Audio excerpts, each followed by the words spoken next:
Hi, everybody, and welcome back for another exciting week of Spanish grammar.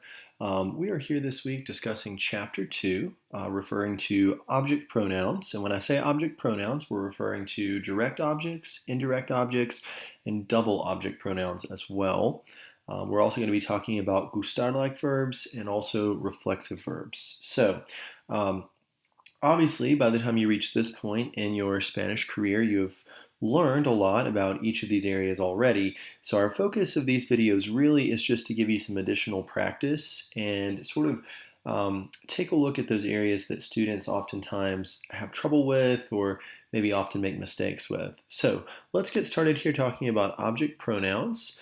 So as I said, we have direct objects and indirect objects. Typically, our direct objects are translated as it or them.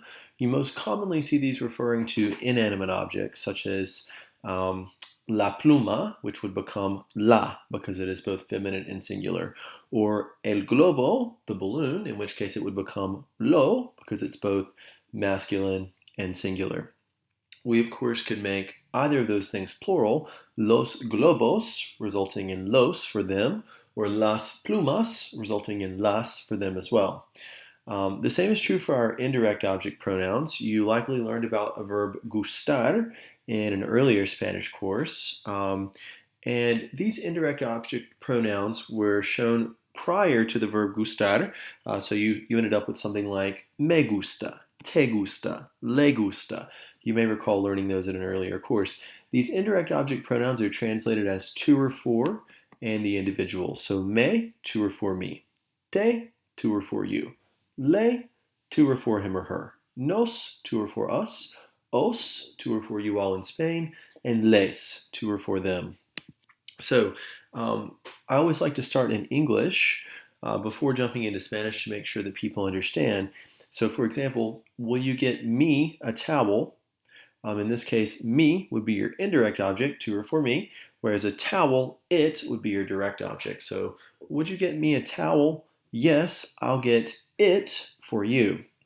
In this case, obviously, you can see that me would have been my indirect object pronoun in the first question, whereas for you in the second part, te, responding back, to or for me or to or for you, your indirect object pronouns, whereas the towel became it. Okay, another example here. Would you bring me some snacks? Me is my indirect object pronoun. Sure, I'll bring them for you. Again, my indirect object pronoun. With snacks referring to them. Okay, here's an example as well in a little illustration. You see this little boy standing over here and he says, ¿Me prestas tu raqueta? Would you allow me to borrow your tennis racket? Or literally, to or for me, borrow your racket. May I borrow your racket? And this other individual says, claro, of course, te la presto. To or for you, it, I will allow to borrow or I will lend. So te la presto. Okay. Now, generally using those independently of one another, most students don't have trouble with. But when you start putting them together and they all appear in the same sentence, people start to get confused and some weird things start to happen. So there's a little rhyme here that may help you as you're completing your assignments this week. And this little jingle or rhyme goes, indirect before direct, reflexives first of all. So when using these in a sentence at the same time, your indirect object is going to come before your direct object. And then of course if you have a reflexive, that would be preceded in the very front. Here's an example. Julián, ¿me traes la película? So Julián, to or for me, would you bring the movie? If you wanted to shorten just this sentence, Julián, to or for me, would you bring the movie? You could say, Julián, would you bring me it? Me la traes. Okay, in this case, me, my indirect object, came before my direct object of la. So me la traes. And of course, both of those precede your conjugated verb. Okay. In this case, though, we have an answer to that question. So Julián, would you bring me the movie? Sure. Te la traigo en un momento. So te, to or for you, la, it, traigo, I will bring. Te la traigo. Again, your indirect before your direct, reflexives first of all. Now, occasionally, generally non-native speakers of Spanish, in my opinion, feel more comfortable generally placing your objects prior to your conjugated verb, which is where we saw te la traigo here, indirect, direct, and then your conjugated verb. It's also perfectly acceptable, though, to attach these pronouns to an infinitive or to a participle. If you choose to do that, you still keep the normal order. It's still the indirect before the direct. They're just attached to the end of the infinitive or the participle. Here's an example. Oh, and in these cases, you also do add an accent. Here's your question. Carlos, ¿puedes traerme la bolsa? Carlos, would you be able to bring me the bag? Puedes traerme, bring me la bolsa. You can respond to this that I'm going to bring it to you right now. Voy a traértela enseguida.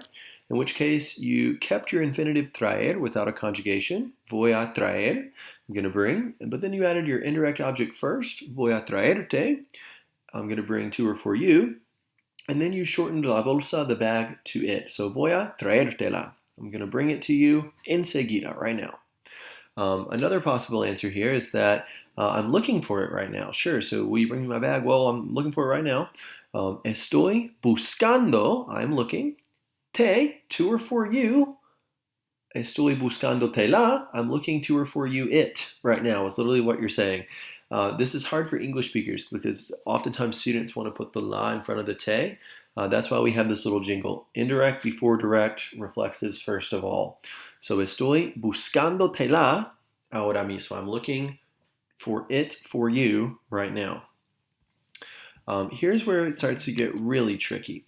And I'm going to give you the fancy grammar terminology first, which is that whenever you have an indirect and a direct object pronoun together in the same sentence, and it's a third person indirect object, you must change that le or les to se when it's preceding a direct object pronoun. Now, that sort of sounds like Greek to some students, so I have another little trick here that will help you.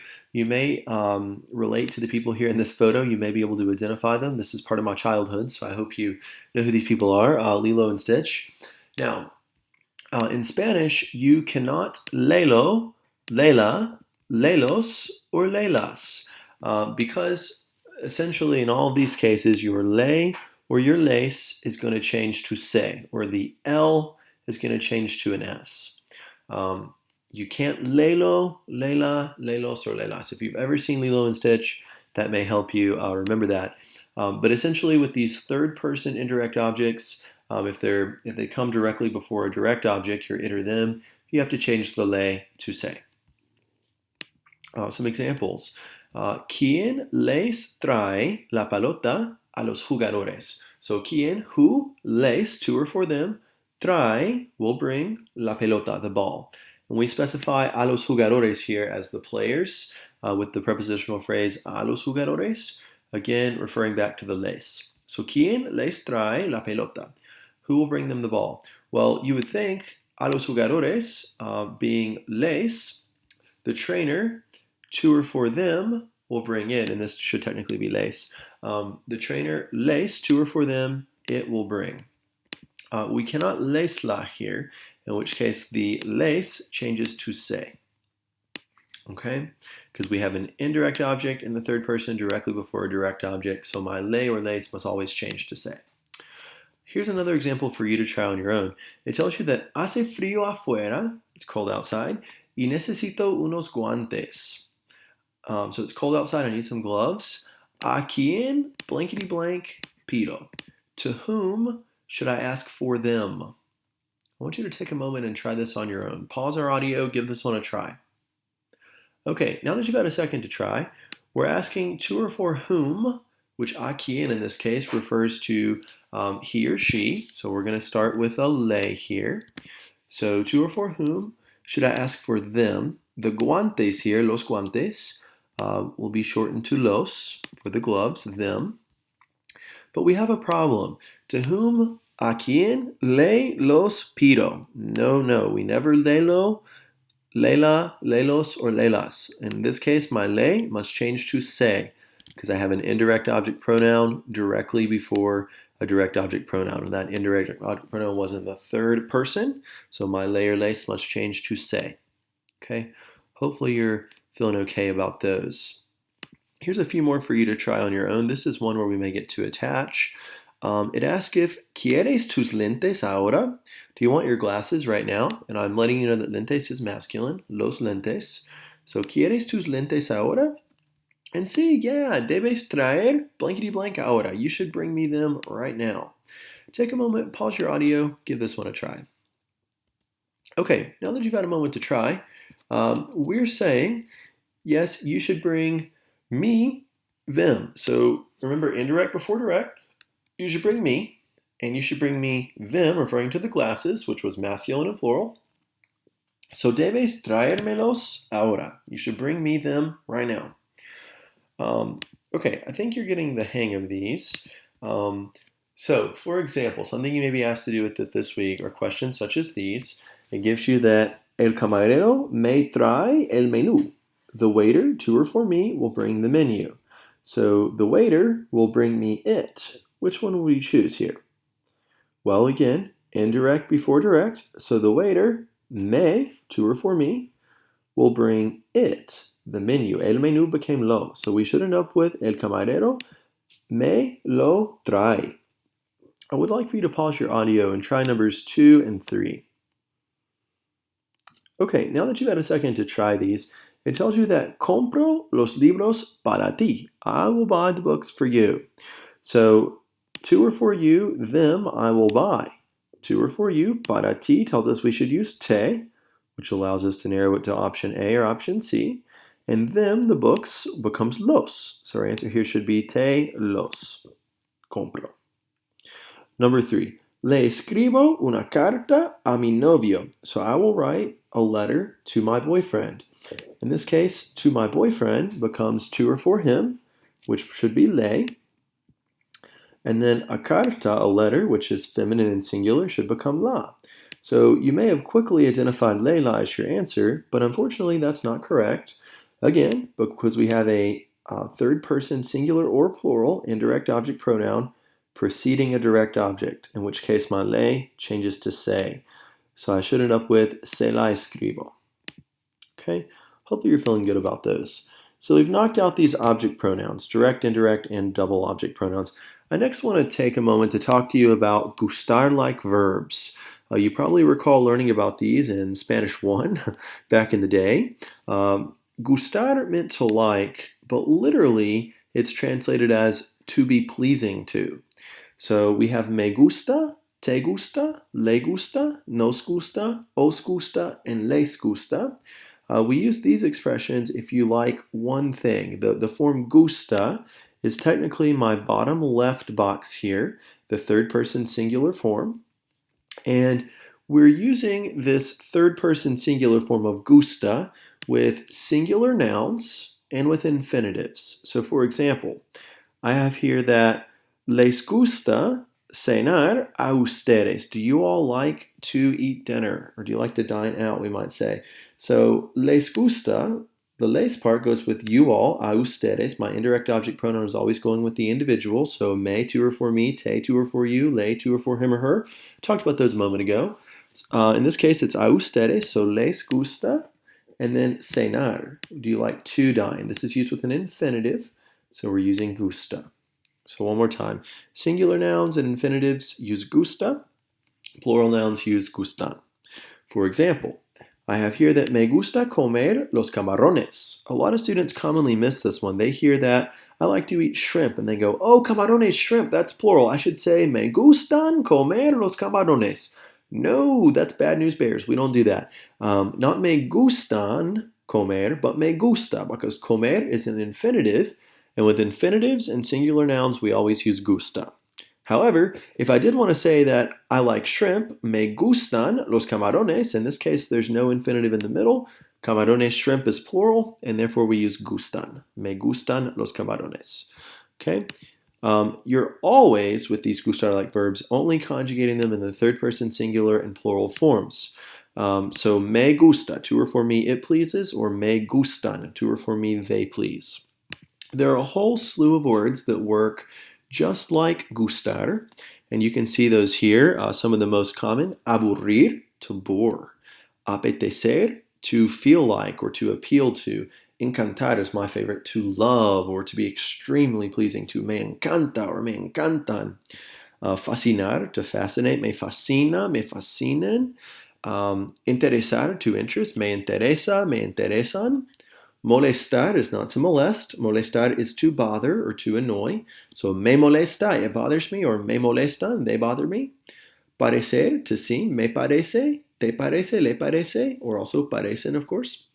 And then quedar, to be left over, to remain. So me queda una botella de vino, or me quedan unas botellas de vino. Okay, and again, these are always conjugated in the third person singular or plural form. So you have aburre, aburren. Encanta, encantan. Molesta, molestan. Here's a couple that I'd like for you to try. Sorry, I clicked on the wrong slide there. A few that I'd like for you to try. I'd ask you, ¿qué les gusta? What do you all like?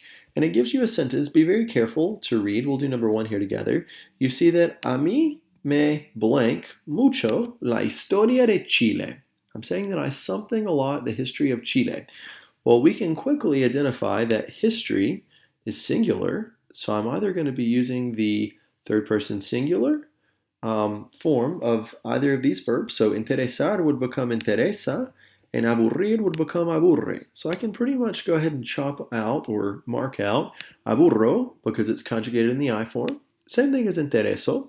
And we always use the third person form here, not the I form, so those can both be marked out. But does the history of Chile bore me, or does it interest me? Well, the only way to find out is to read the end of the sentence. So a mí me blank mucho la historia de Chile. Es un país fascinante. It's a fascinating country. So if I find it fascinating, I wouldn't say that it bores me. I would say that it interests me. Me interesa. Okay, please take a moment, pause your audio, and give numbers 2, 3, and 4 a try. Okay, now that you've had a moment to try these, it tells you in number 2 that Pascual y yo no comemos por la mañana. We don't eat in the morning. No nos blank desayunar. It is not something to us to eat breakfast, to desayunar. Notice there's an infinitive here, and you may recall that with singular nouns and infinitives, we're always using the third person singular form. So therefore, I can mark out apetecemos, which is in the we form, and molestamos, also in the we form. So I'm left with molesta or apetece. So Pascual and I don't like to eat in the morning. It doesn't something us to dine, so it doesn't bother us to eat breakfast, or it doesn't appetize or appeal to us to eat breakfast. In this case, apetece would be the best option. Number 3, a Manuel y a Fatima no les blank difícil este examen porque estudian mucho. So to Manuel y Fatima, either it doesn't seem easy or they don't like, or sorry, it doesn't seem difficult or they don't like difficult, this exam. Obviously, you can automatically cross out the like part because it doesn't make sense in the sentence.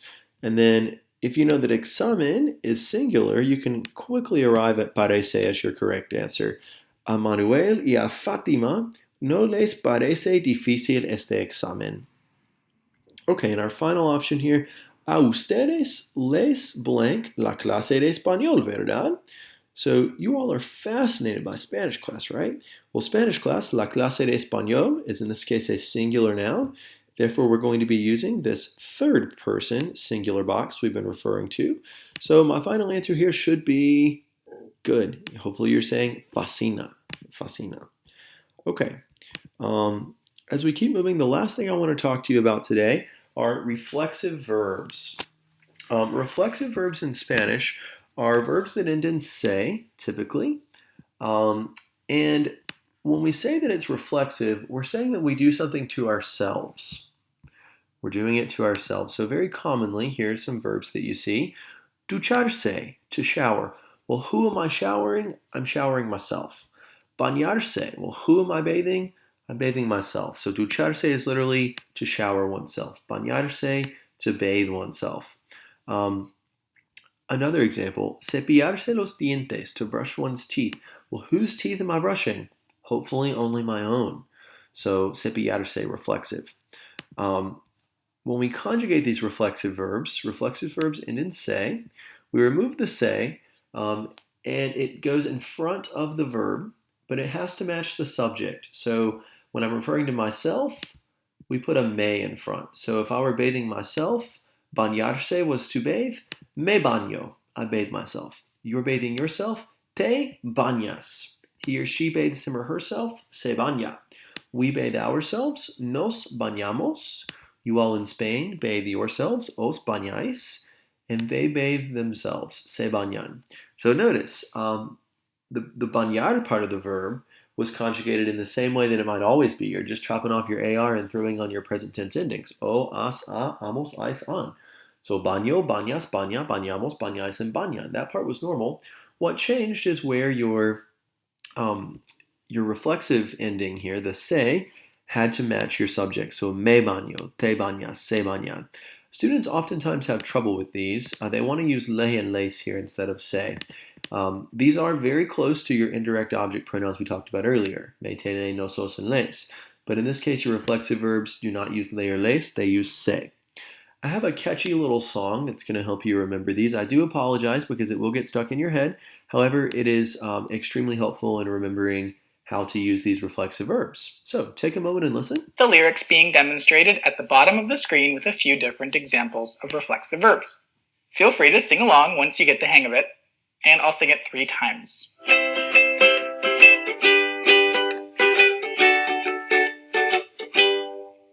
A reflexive verb in Spanish ends in se. First you gotta get the se out of the way. Then the verb you have to change, and the se you rearrange, and the se becomes mete, no sos, or se. A reflexive verb in Spanish ends in se. First you gotta get the se out of the way. Then the verb you have to change, and the se you rearrange, and the se becomes mete, no sos, or se. A reflexive verb in Spanish ends in se. First you gotta get the se out of the way. Then the verb you have to change, and the se you rearrange, and the se becomes mete, no sos, or se. Okay, it's quite catchy. So a reflexive verb in Spanish ends in se. First you gotta get the se out of the way. Then the verb you have to change, and the se you rearrange, and the se becomes mete, no sos, or se. I know, corny but catchy for sure. So some examples for these are first, something that oftentimes confuses students. What if we're not doing these things to someone else? For example, rather than bathing myself, I'm saying that I bathe my dog. That is not reflexive, so I don't need a reflexive pronoun. Same thing, instead of training myself, if I'm training the athlete, let's say I'm a personal trainer, I'm training the athlete, that's not reflexive. I'm not training myself. If I wake up kara, I'm not waking up myself. So those things are not reflexive. So very quickly, I want you to pause your screen, give these a try with your reflexive pronouns, and we'll talk about these in just a moment. Okay, now that you've had a second to try these, I want to show you your answers. So you're saying yo me acuesto, because I'm the one waking up, which is why this was in the yo form. My corresponding reflexive pronoun must agree, me acuesto. Paco blank entrena para fútbol. He is training himself for soccer. Well, Paco se entrena. He's training himself. Kim Kardashian does not brush her teeth. I don't know if there should be a no there necessarily, but Kim Kardashian se cepilla los dientes. She brushes her teeth. Or Enrique Iglesias se ducha por la mañana. She is brushing her own teeth. He is showering himself. So on and so forth. So I hope this video has been helpful to you in learning about each of these areas you're going to see in Chapter 2. If you have any questions, of course, feel free to drop me an email, and I hope you guys have a wonderful week. Thank you.